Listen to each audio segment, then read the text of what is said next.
Well, Merry Christmas once again.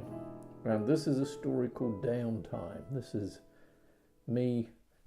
In all these stories, I'm writing in the voice of others, I suppose. Downtime. I was going to be an artist. I was always going to be an artist, but I wasn't allowed to go to college. This was the late 1950s. I used to go to the dances at the art college, boys in jeans. You'd never seen anything like it. Then I joined the Socialist Labour League, CND, We Shall Not Be Moved. I met him on the Aldermaster marches. That was, 1959, 1960? And then it was the early 60s, and we were listening to Charlie Mingus and Sonny Rollins, and that's when we started the drugs. Tea, he called it. He called himself a tea importer and exporter. He'd get these shipments of kif from Morocco, and then he'd sell it at about £4 an ounce. We had a little car. We'd drive up to Tilbury, collect the package, sell it on. It was very straightforward. 10 bob deals wrapped in newspaper, Jamaican grass, third of an ounce, that was cheap. And we used to sell some ready rolled, French cigarettes, we called them. I was so naive then. I thought I was Gene Seberg. We had a house in St. John's Wood. It didn't bother me.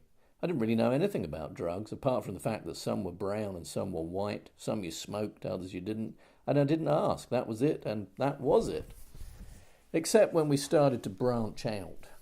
Straight coke or expensive coke that had amphetamines in, and then the heroin.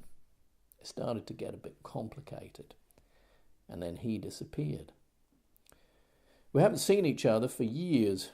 He was just in town, he says. He's staying in some sort of boutique hotel in Soho.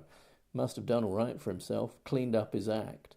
How about a drink for old time's sake in that downtime between Christmas and New Year?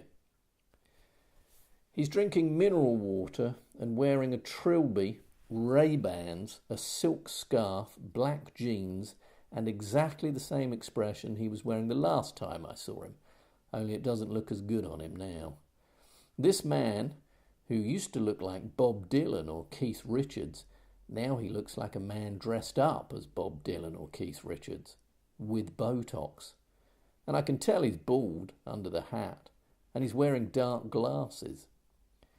I used to have a little job as a journalist, features, celebrity interviews. I had to go round to their hotels and talk to these people. They were all the same. You'd eat lunch with them, write something about them. Absolutely no self-knowledge. I hated doing it. He's already ordered my drink. I used to drink Pernod. It's funny that he's remembered. I haven't drunk Pernod for years. You haven't spiked my drink, I say, as I sit down. Come on, he says. We kiss. You look great, he says. I've had a little bit of work done myself. Hair done, makeup, gave up smoking. Been using the same face cream for 40 years.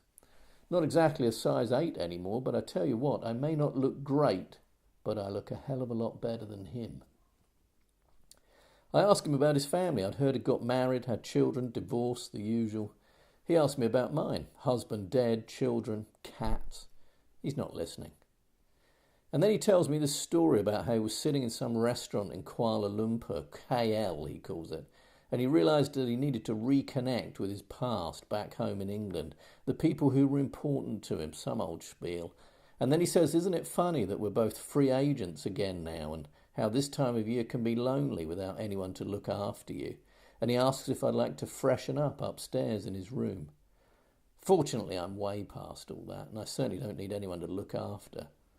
So I decide to go shopping instead. I tell him it was nice to see him, but I think he's looking for a younger woman, and good luck.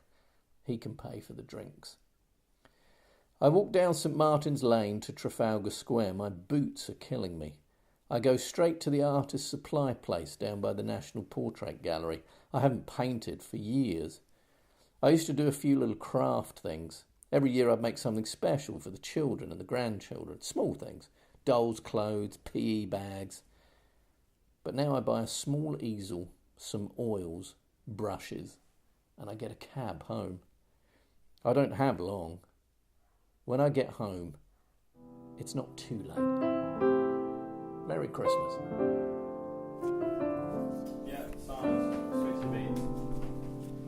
Dog not a problem? Nah, dog's not a problem. I might pick it up, but a bit it does, it can be your dog in this.